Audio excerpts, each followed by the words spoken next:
Ain't nobody give a fuck when you're doing bad. Motherfuckers wanna hate when you're doing good. Ain't nobody give a fuck when you're doing bad. We on the grind, y'all. We on the grind, y'all. We on the grind, y'all. We on the Back in your computer screens. Welcome to a very special episode of Beyond the Gloves and Tape. I'm Rob on Combat. You can follow me, Rob_on Combat, everywhere. That's Josh Imola, producer of the year. You can follow him at Josh Imola everywhere. Why do I say it's special, Josh? Because we got Zsolt Daranyi Jr. Not in studio, but live today with us the whole time. And it's going to be dope. We're going to talk to him about everything from his boxing career to what he thinks is going on to Terrence Crawford and Spence and everything. It's going to be awesome. So, with that being said, let's cut to our sponsor. Josh, you like winning money? I love winning money, G. Yeah, so do I, man. That's why I head over to Charlie Cover Sports Advisor on IG for the best picks in sports. Sometimes, you need an extra help. You need a leg up, and we got your back with 30% off. You can if you head over to Charlie's Cover Sports Advisor on IG with the hashtag BTGAT, you'll get 30% off all pick packages for the entire month. Great. And the BGO fundraiser is still going on. We got GoPros coming in, out every day. We got another GoPro right there. That one was won today by Mike Heaney. Congratulations, brother. Tickets are 5 Go for skiing, 1 Mike. and 3 for 10, man. These Still things are ready. nice. They're nice to have. All right. Well, with that being said, let's get right into it. Ladies and gentlemen, We got a guest today. six-time national champion. I'm talking 4-time Hungarian, 2-time Canadian, very accomplished amateur. He's a 15-1 pro boxer, the Phenom. Zsolt Daranyi Jr. Welcome to the show, buddy. How you doing? Hey, how you guys doing? Thank you for having me. No worries, brother. No worries. Man, thanks for coming on. We really appreciate it, bro. So let's just get right into it. How is being a dad? Look, man, it ain't easy. Man, being a pro athlete and being a dad, that's pretty crazy, right? Just a family life alone, it's not easy for anybody to have Do you ever a full family. Do you ever bring the boy to camp with you ever?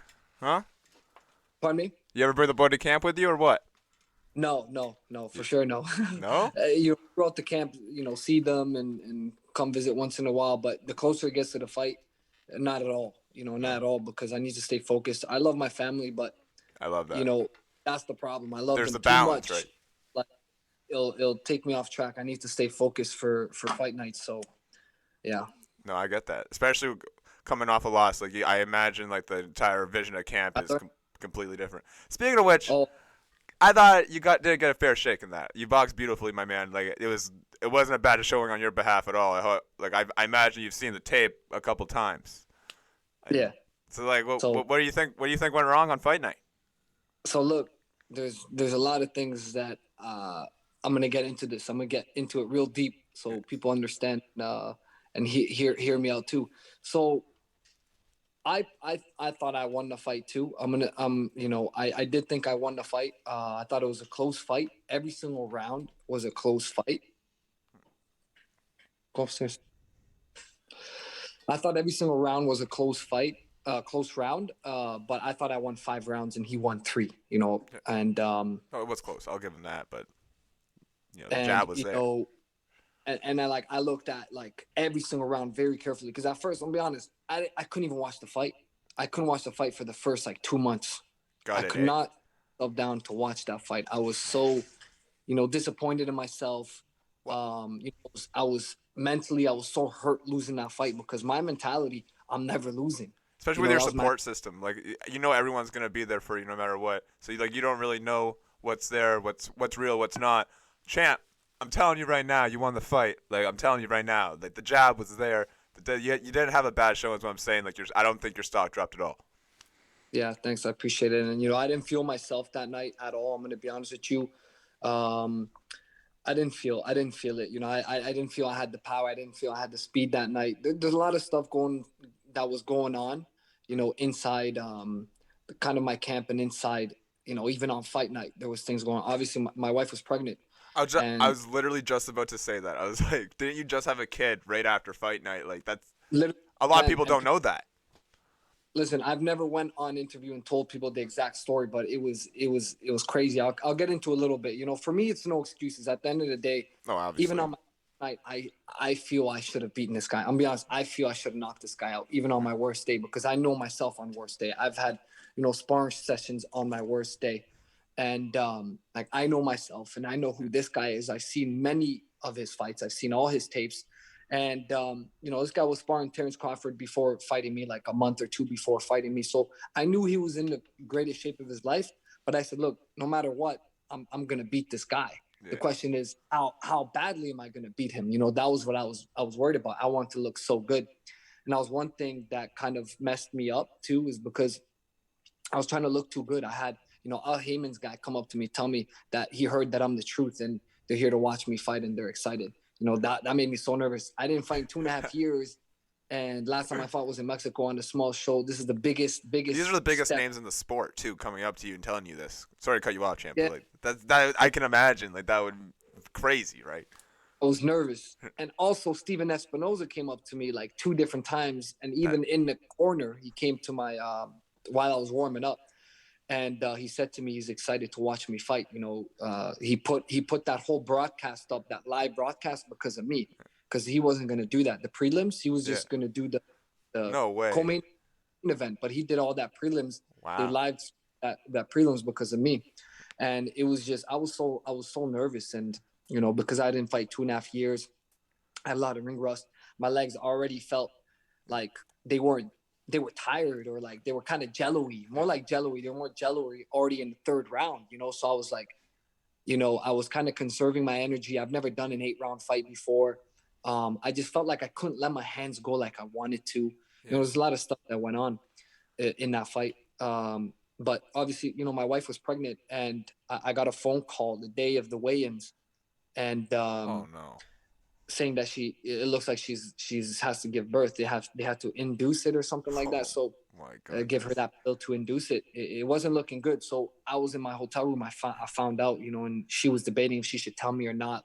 When she was asking people, and she did not want to tell me, but she knows how I am with my with my family and stuff, and I really wanted it for the birth. Like that was like, it was a huge deal for me. Like, I really wanted to be there. So I made sure, even taking this fight, I said, look, we still have 10 days, so we should be good. So that's why I was able to take this fight. But it was very important for me to be there for the birth. So when I found this out, I'm a family man. I started, tears came down my eyes. I prayed to God. I said, God, I'm like, my heart. I want to be there for the birth so bad. What's going on? So, she goes to the doctors again. I told her after she told me this, I talked to her. I said, look, go to another hospital and make sure they do all the tests with you again.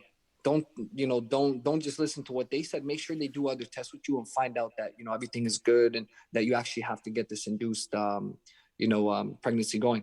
So she did that. And, a couple hours went by, and then she told me that everything looks good.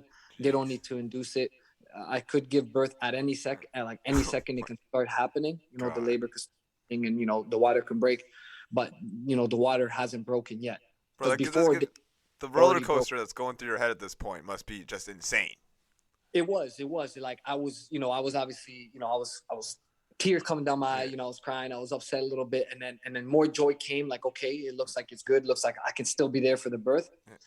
And everything was fine. Then the doctor said, yeah, no, everything's good. She went home, and this is the right before the weigh-ins too. All this happened before the weigh-ins. Oh my God. So, come fight night, I thought, me as a fighter, I'm very strong mentally. So I was like, I'm good. Yeah. I'm focused, I'm good. But it's my team that was telling me, my strength conditioning coach, Stephen Hayden, I'm still with him to this day. He's an amazing coach and amazing person. Me and him are really close. And he's the one who told me, he's like, look, like, and the coach I had then, Chris Johnson at the time, he told me too, like, it was a big part of how you felt today was that, because you're a family man and all that stuff. So, all of this happening, and I'm gonna be honest, I love Chris, but he didn't do it properly, man. Like I was in the corner, and the last round, I said to him, I said, look, I'm not catching him like I want to. I think I should counter him. I should let him come in and I'm a counter because he's not going to expect that. And I'm a counter. That's what I wanted to do. Or even if I go at him a little bit, but wait until he punches and a boom, counter him big. That was kind of my plan. He said, no, he said, go after him. You need to kill him this round. So I tried doing that, but I just didn't have, I didn't have it in me that night. Yeah. No, did the loss translate into the coaching change? Is that what really pulled the trigger on that? Yeah, it did. I have great people on my team. I signed a management contract with Red Owl Boxing, and they've been amazing. And after that loss, shout out Red Owl. They are doing big moves too. I see them all. They're doing huge moves, man. They're doing this show February 19th that I'm fighting on. They're doing big moves, and it's going up and up. They're doing things that people haven't done. No boxing. Like people have done this before. I'm glad you went there, champ, because that was kind of my next question here. Is between you were at Top Rank, right? Like a lot of boxers, like they look at Top Rank as like, wow, that might be the pinnacle. That's what's gonna get me to where I need to be. What really went wrong there? Was it Bob? Because like you see all these fighters coming at Bob now. Like it wasn't Top Rank. It wasn't Top Rank. So no. I signed management with Cameron Duncan, and I signed a promotion with Top Rank. Oh, so they just put on your fights and then he negotiates for you. Is that correct? Yeah, we kind of negotiated the promotional deal for me, and then I signed both of them pretty much at the same time. Okay. It was a good deal, so I took it and I was happy. That's why I turned pro. And that was my dream, to sign to a promoter like Top Rank. Growing up back then, it was even bigger than now. To be honest, Top Rank was the biggest. Now you have other guys like Al Haymond and De La Hoya who have like come up and doing. They are putting on big fights with like Teofimo and shit. Like they are making a kind of a comeback these last couple of years. Yeah, they are. They died down a little bit and then they came back up a little bit. So they have had that. Yeah, it's true. See, I'm not a huge Bob Arum fan. I've been saying that for a long time. I think he's kind of a little bit of a pompous asshole. That's just me speaking. But like for all this COVID shit he's been talking. They've been booming because of COVID, so like he shouldn't be like that angry, in my opinion. Like there's a lot of eyes on Top Rank right now, He's old, and people know that. He just doesn't get it. People give him a lot of, okays. They allow him to say certain things because he's old. He's like, what is he, 80 years old or something like that? He's gotta be. His brain is not the same. Sometimes he just says things that he doesn't even understand. He just says it, I think. But he did a great thing for the sport. He did a great thing for the sport. No. And so it was my dream. It was my dream to sign with them. It went well. It was perfect. And my manager, he was having a falling out with Top Rank, and not just with, like he had a bunch of fighters in there. At that time he was also like one of the best managers in the world. Yeah. He had Terrence Crawford. He had Brendan Rios. He had Timothy Bradley. Donito Donaire, way back. Sorry to cut you off, champ. For those of you who don't understand, that'd be like the Ali of the UFC compared to like him in boxing. You know what I'm saying? Like he manages like Conor and all the big names. Like that would be the equivalent. It's what the champ's saying here. Yes. So but then he had a falling out, and he wanted to take all his fighters out. He took all his fighters out except Terrence Crawford, and he had to buy me out. He had to pay a huge lump sum to buy me out, and he bought me out. So that'd be nice. At Top Rank, he started doing things himself, and that's when it was going okay in the beginning. I was fighting on smaller shows, but he was giving me way more fights. And then I had a little injury. I came back, and then he started. He did it slower. He kept promising me fights. It didn't happen. And I missed a lot of time. And then, so that's kind of what happened with Top Rank. But it was more of the management part where when I that way, it just started falling apart because, he was trying to get big contracts with like Showtime at the time, other broadcasts and stuff like that. So he was going through some stuff himself. So it was difficult for him to get a Canadian fighter to do. That's just it, right? Then it's hard. The management has always, like I love boxing, but that's one of the biggest problems with the sport is like all the behind the scenes politics. Like you can't fight you because you go for him, and you're too big of a name. There's too much of a risk here. It's a whole lot. Just let the man fight. Just let the man fight.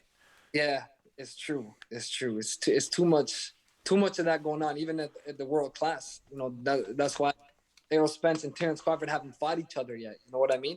So, but again, it's good for the sport because imagine if these great fighters fight each other right away.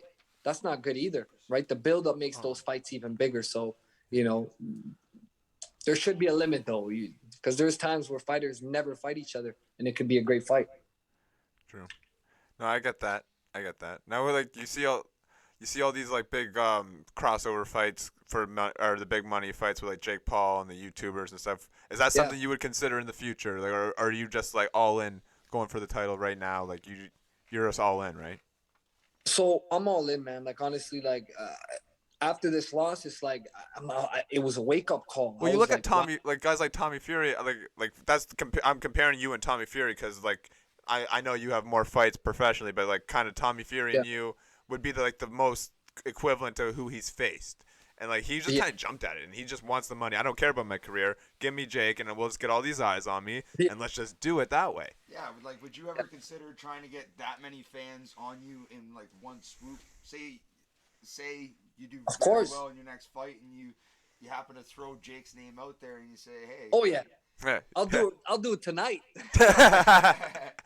I'll fight him and his brother tonight. Oh yeah, that's easy money, champ. That's easy money, champ. It wouldn't be just about the money, it's like just a fan base that these guys have. Like obviously, that's a lot of eyes, right. Which it'd be amazing, and for me, obviously, money is a part of it. Like I need to make a living for my family, but that's not all of it. My dream and my goal has been to become world champ. So that's what I have my eyes set on. I don't have my eyes set on the money. I have my eyes set on the world title, and the money will just. Yeah, that's the perfect way to put it, right there. Like, honestly, I have a great team. There's a quote right there, man. Yeah. Holy smokes! I haven't said this out loud to anybody, but Lennox Lewis is he's involved in my career, and he's been helping us so much, and I'm so grateful for him, man. It's a blessing. It's a blessing having him. Lennox is a legend. I can't even.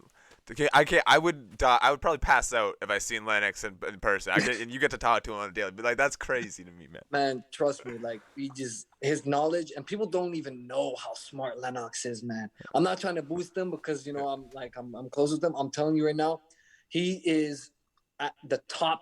I only know two fighters that are very smart. Him and Andre Ward. These are the two my God. Very smart. And I think he went out too early, in my opinion, because I was a huge Andre fan. Yeah, but there were some killers coming up. Oh, I get it, but he had his light, and he's like, okay, there's some killers coming. I'm just gonna walk away real quick. I know where to walk. Look, Andre Ward and Lennox Lewis was smart. They retired at a good time. No, they did. And Andre and Lennox really both are fabulous color commentators. Like I love hearing their play-by-play. Yes. They're legends. Yes. They're legends. Yeah. Yes, man. So, I'm very grateful for him. He's been teaching me some stuff, and I'm be honest, man. Like, I can't wait for you guys to see what he's been teaching me, and a huge difference in my career. Now, I just need to put into play in the fights. You already know the next time the champ's in Toronto, Beyond the Gloves and Tape is gonna be in the building. I can't wait to see the champ fight February, bro. Like, I'm gonna be tuning in. Where do we watch the fight? So it's gonna be live streamed, pay-per-view live streamed as well. Okay. And people could obviously come out. It's the seating is gonna be limited though. The seating is gonna be limited. Where is it? Once the tickets come up, people need to hop on that quick if they want to be able to get a spot. But if they don't make it, there's no more tickets available, or they just can't make it. No worries. They're gonna be live streaming at pay-per-view, and it's gonna be nice. Okay. Pardon me? Where's the card? Who's what? Where's the card? Brampton. Okay. Oh. Okay. Well, when did tickets go on sale? I'm not too sure. They should go on sale soon. Give me that early access. I'll be there, bro. I want to see that shit. I will 100%, man. 100%. All right, man. We're gonna have to make a trip for that one. Did I get? By the way, with the intro, the national championship. what is the difference between a training camp going into like say the under 17 or under 19 Olympics and like going for the national titles compared to like a pro fight? Like, is there a difference in mentalities? Like, what's the camp like? Huge, man. Just like amateurs, you're always in camp. You're always training, so you never have that peak. You never like at the best shape of your life because you always have to be training. In the pros, you can literally peak and you can train specifically for that fight, so you can feel a lot better. That's why we can go more rounds in the pros too because we train specifically for that fight. And depending who you fight, depending on how you want to fight, and how your style is going to play, you train like that, and it's going to be perfect, brilliant.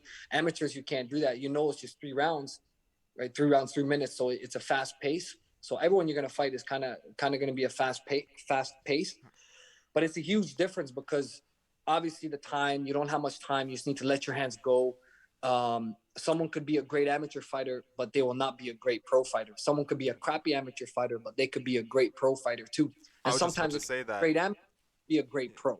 You're one of the rare ones that kind of like translated because you were a fabulous amateur boxer. I'm not trying to gas you up, champ, but the results are there. Like you're a 6-time national champion. Like you've done it all on the amateur scale. Like there's not much left. I do believe you medaled in the under 17 Olympics. Is that correct? So I never went to the Olympics. You never went to the Olympics. That's wrong. Okay. Yeah, I never went to the Olympics, but I did beat a junior Olympian. He was a junior gold medalist from America. I did beat him up. Okay. But I never ended up going to the Olympics. I fought guys that went to the Olympics, and I beat them up real bad. I've never fought Olympic medalist, but I've sparred an Olympic medalist. One of the Cubans, I forget his name was, when I was in Cuba for training camp, and that sparring gave me confidence. I felt good. I don't know why I've always thought you went to the under 17 Olympics. I just always thought that for some reason. I don't know why. Go to it, especially for me when I was under 17, I was winning nationals, but I couldn't travel with the Canadians because I wasn't a Canadian citizen. So that's why I ended up going to Hungary because I was a Hungarian citizen. And that's why I went to Hungary, win the nationals there so I can go travel with them and go to the world championships. Okay. So that's the first. What a journey as just like a kid, right? Like you're going all over the place. You're going back and forth. By myself. Blessed. It was amazing. Man, that's crazy. So who do you match up? So like that being said, like say you get by this guy, I believe you will, no problem. But say what's next? Like who do you match up with the best at the top? Say you go to your, like I'm not saying this is the next move for you. Like I'm not your promoter, but like when you are ready to go to the next echelon, who's the guy that you see? Like who's the matchup that fits you the best? So I'm just putting this out there right now. I'm gonna get a rematch with this guy. You want a rematch? That's on the table. 100%. I'm gonna early next year. I'm gonna make that happen. I want to see that. Let's go. Let's go. Rematch it up. Get the L back, baby. We got it. It's gonna be here. It's gonna be here. So it's gonna be big. And it'll help me. It'll help me because mentally I don't like it. Mentally I don't like this. So I need to. Once I beat him, I know it's. I'm gonna feel better about that one L that I have over there. You know what I mean? It's a debatable L too. It's not even like he had you at any point rocked. Like you were never hurt at any point in the fight. You controlled the fight. You had the jab. Like I don't know. Like that's what I'm saying. Like I'm watching it back the other day. I'm like, what are they watching? Like, I know. And the coach in my corner, like again, like he was always like a second dad to me. Like you were with him since like I known you in high school, so that's why it surprised me that like you just moved. Like, you guys moved on. You really did. You watch. I remember the 6th round. I think it was the 6th round. I'm not 100% sure, but one of the rounds, I think it was 6. I hit him with 2 right hands, hard right hands, two in a row, and I hit him with nice. And obviously, I hit him with other shots too. But those were the 2 biggest shots in the whole fight. Dynamite. And I come back, and this guy's telling me, "What are you doing? Watching TV?" Come on, like I'm not trying to talk him down or nothing. But you know what he should have said? This is what I would have said to my fighter. I would have been like, "This is what I would have been like." You know what? That was a better round. That was a good round. You hit him with 2 nice right hands. You know what you do? You know what you need to do now? You need to hit him to jab, right hand to the body. Jab, right hand to the body. Jab, boom, right hand to the head. You're gonna catch him again. You're gonna knock him out. He wasn't confident. He wasn't positive. The whole fight he was just so negative.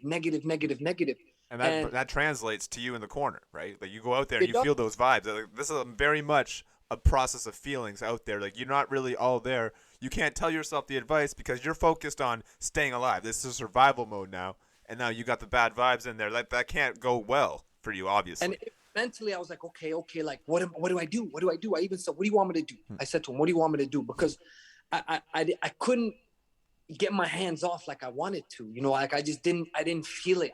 You have those bad nights. I felt that it was that bad night, and I just couldn't let my hands go. And I told him, like, okay, like, I can't hit him like I want to, what do you want me to do? Right. And I just think he wasn't focused. I don't think that coach was focused, and he just, he thought I was just going to blow this guy out, and he just wasn't focused. When that time came, when fight night came, he was frustrated, and he didn't know what to say and what to do. He was just frustrated, right? And even the rounds I was winning, he was making it seem like I was losing, and obviously it was COVID time, so there's no crowd, so the judges can hear what he's saying, and you can influence the judges. The judges pay attention to that, especially when it's like a close fight, right? So, like, here's a question for you, champ.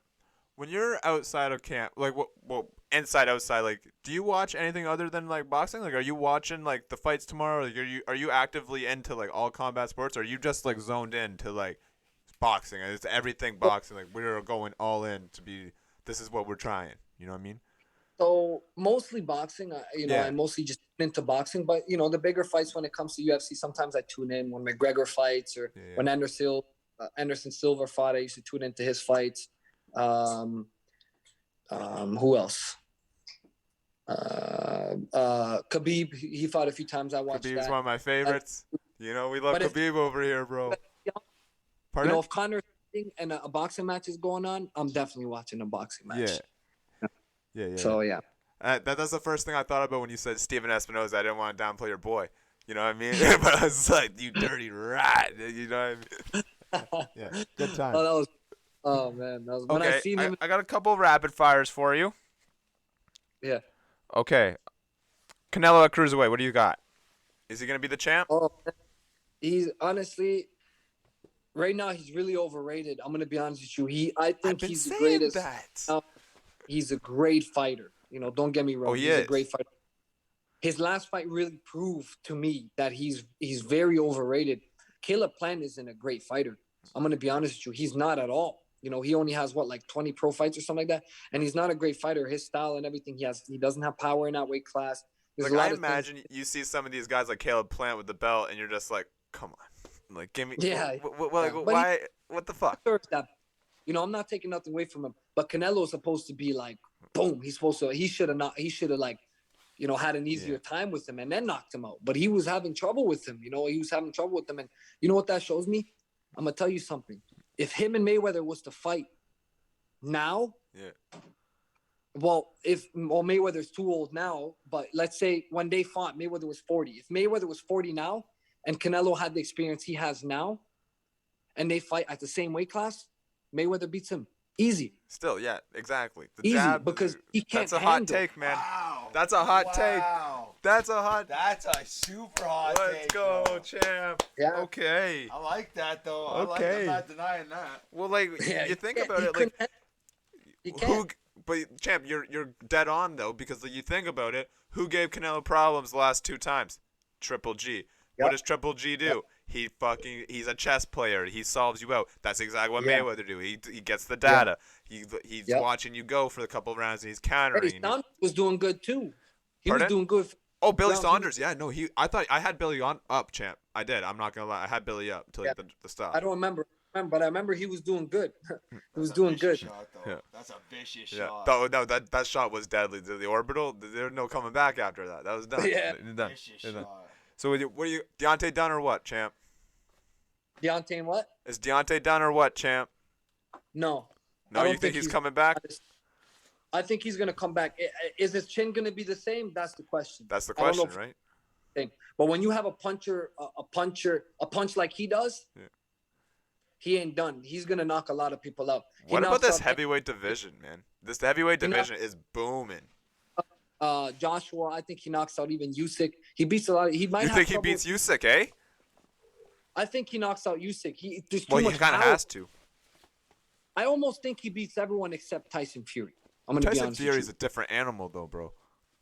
Too much power. It's ridiculous the amount of power he has. But he can box with you too. If he doesn't want to knock you out, we can go all night. You know, like it's crazy. He could. He's very awkward. He's not a great boxer, but he's awkward and he gets away with a lot because he's so awkward and people don't expect that weird right hand coming out of nowhere. You know. And he's just so big too. It's like why is he so fast? Like this doesn't make sense. Long arms. He's long arms too. Very long arms. Oh, he's good. And you look at him too. He's just like, this guy's the heavyweight champion of the world. He's a juggernaut. He's just like a juggernaut. The beer belly on him, like the.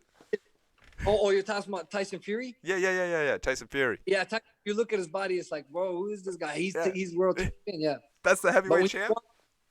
When you watch Deontay Wilder, it's like you see him throwing these wild punches. You're like, whoa, like where is that going? It's not very technical. I think he's getting better though. Technically, he's getting a little bit better. This last fight against Tyson, I was so impressed. I didn't have him winning at any point, but I was impressed. Like I didn't think his stock fell. I thought he went way up. Like give me Andy Ruiz versus Wilder all day. I want to see those kind of fights. You know what I mean? Yeah.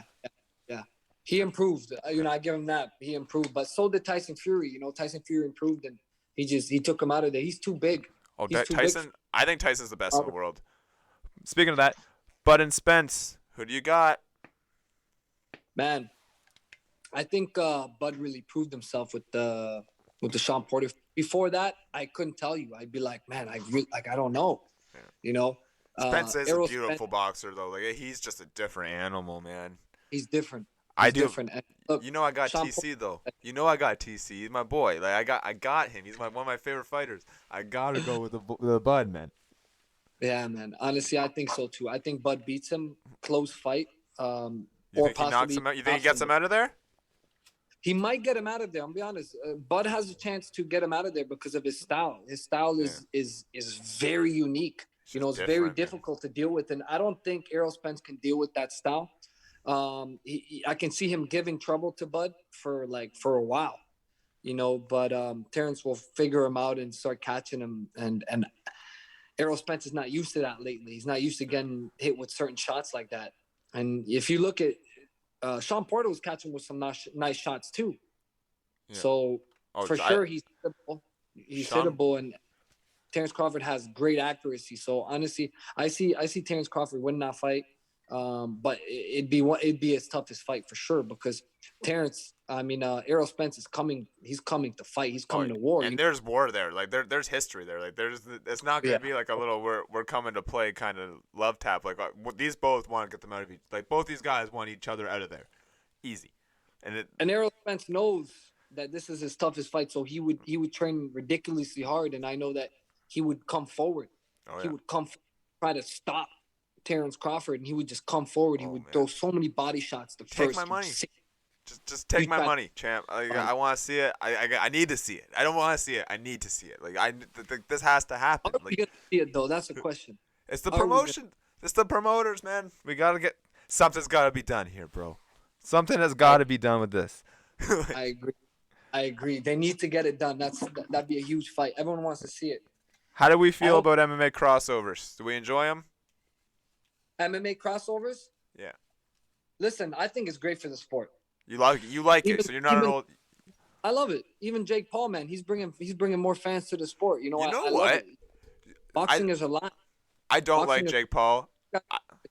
I don't think Jake Paul beats Tommy Fury. I'm gonna say that right now, but I think Jake Paul has improved. I think Jake Paul has a nice right hand. He looks like he'd be a solid amateur boxer. Let's just say what it is. Like he is a good boxer. Yeah. I'd love to fight these pros, man. I'd love to fight him for a few million. You know what? I don't even need $1 million. I'll take less. I'll knock out in a couple rounds. You know what I mean? That, champ. Get your money, champ. Champ. Get your money, champ. The money will be there. That's easy money, bro. Put him out of there. Easy money. Yeah. So Tyson Fury's smart, but not Tyson Fury. What's his name? Jake Paul. No, the Fury. Tyson Tommy Fury. Tommy Fury. Yeah. It's a good fight for. He's not a good fighter, man. Tommy Fury's not a fighter. I still think he beats Jake Paul, though. You know what? I don't know. You don't know. His last fight, and it was. Yeah. It was terrible. It was terrible. Terrible. So it's like. So how about Tommy Fury then? Would you? How do we feel? Fight Tommy Fury? How we feel about Tommy Fury? Oh, that would be sweet. He's big. Tommy Fury. Like he is a little, so, but they say he fights high though. They say he fights high, champ.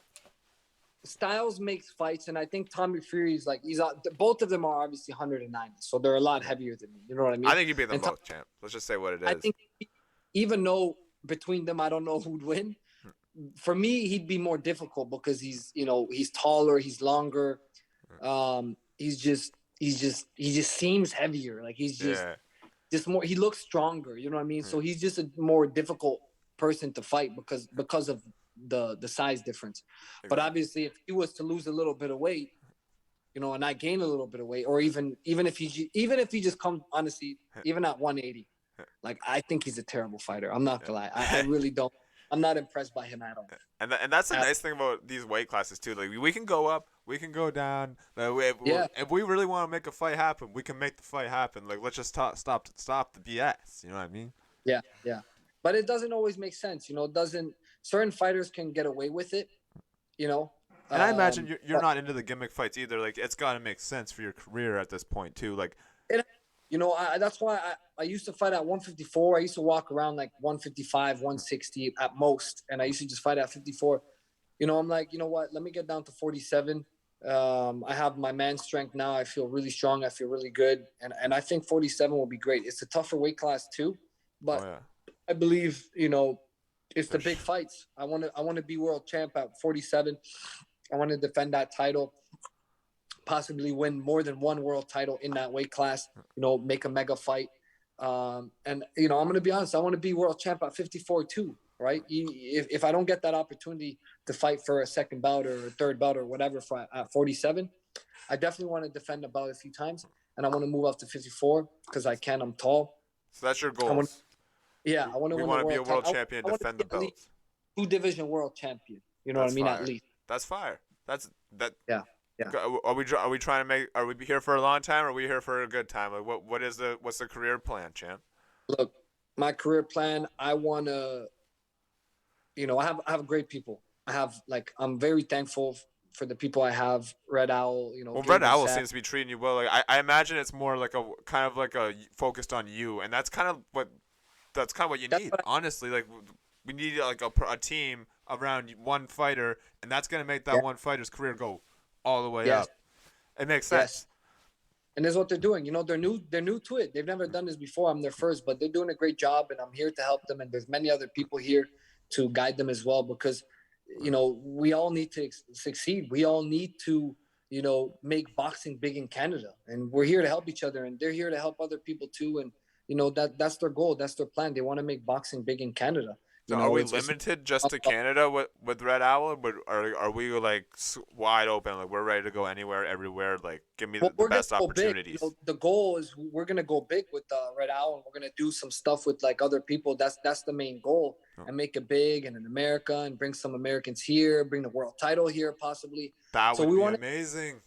We haven't had a world title fight in Canada with like a established fighter, and like I don't even know when. When's the last time? It's been What's forever. the Rogers Center called now? They changed the name. What is that one called? Pardon? The Rogers Center. They changed the name. What is it called now? It's not called the Rogers Center anymore? Oh, Scotiabank, isn't it? Yes. Yeah, you're right. Yeah, Scotiabank. We need to sell out the Scotiabank, man. That would be fire. 50 or like 60,000 people. I remember I was there for a UFC fight. UFC, I think it was 129. The first ever UFC show in Toronto, in Ontario. The fans are hungry for combat sports in Canada, man. Like it will sell. If you put it out there, it will sell. If the market's there, if the names are right, if the title's on the line, it's gonna be there. You know what I mean? Yeah. And that's the plan. I have 16 pro fights. I'm 15 wins. So that's the plan. I want to get to 20 wins, and then I want that world title. I want 20 wins, and I believe we can go for that world title. And first off with this fight, February 19th, and then, same thing early next year, I want the rematch. And, hopefully we can get that, I hope he's going to take it. Now, Was there any discussion with his management, or to have that rematch first, or was it always the plan to like we're gonna get a tune-up fight first, and then we're gonna go all in for the rematch? So I'm gonna be honest. We could fight him. We can fight my last fight. We can fight him right away. You know, he's been busy. He fought twice, I think, since then. But you know, we could fight him right away. You know, we're all confident. I know I can fight him right now. And you're obviously still the name. I mean, like, come on. You know, I know what I need to do. I'm gonna be honest. I know my whole team. We all know what we need to do, and I'm gonna do it. You know, that's the plan. But you know, we're very smart. The way we're thinking, this is the first show that they're putting on. So you know, there could be some hiccups here and there. You never know. So I want to make sure that everything goes smoothly, because I want that one to be a big fight. Yeah. You know, I want to make that big because I want even more people to come. I want more than just however amount of people fit in this place. I want more than that, because I know this is going to be a huge fight. You know, a lot of people are going to want to come watch this fight. I want to see it. Big, and it's going to be memorable for me. You gotta give me tickets, champ. Because this L is the last L that I'm ever going to get. Hell yeah. This is the last. I'm going to make sure I'm going to do everything in my ability. I'm going to do everything I can to make sure that this will never happen again. And I believe it will never happen again. So this revenge fight, I think, is going to be one of the biggest fights in my career. It's not a world title. It's not a big fight at all. He's not, I'm going to be honest, he's not a great fighter at all. You know, he's an okay fighter. I look at him that way. He's an okay fighter. You know, I give him props for that. But, you know, he's not a great fighter. But what's going to be so big for me is the fact that this is revenge. Yeah. You know, this is a revenge fight, and I get a gift. Let's just say what it is. Like we all seen the fight in this room. We all seen it. He got a gift. Like it. Come on. Yeah. Anyway, bro, do you got anything to ask the champ before we sign off? No. All right, champ. I want to thank you so much for coming out. It was an amazing talk, bro. Thank you. So anytime you want to come on, you're more than welcome, bro. Just let me know. We'll make it happen, brother. Of course, I will. I'll be on again soon before the fight for sure. Oh, no way. That's amazing. Let's go. There's a drop. Let's go, baby. All right, champ. Good luck in camp, man. We'll touch in soon. Thank you. We'll see you soon, bro. Good luck in the fight. We know you're going to do well. You get the pay-per-view, baby. Let's go. It's nice hearing from you guys. Oh, it's nice seeing you too, man. Guys, to my training camp when we get closer to the fight. Oh, let's go. Let's go. I'm down. We'll get you a hat, bro. We got you a hat on deck. Let's go. Thank you, sir. Cheers, brother. Have a good one, man. You too. Thanks for having me. Hey, no problem. You're always welcome here.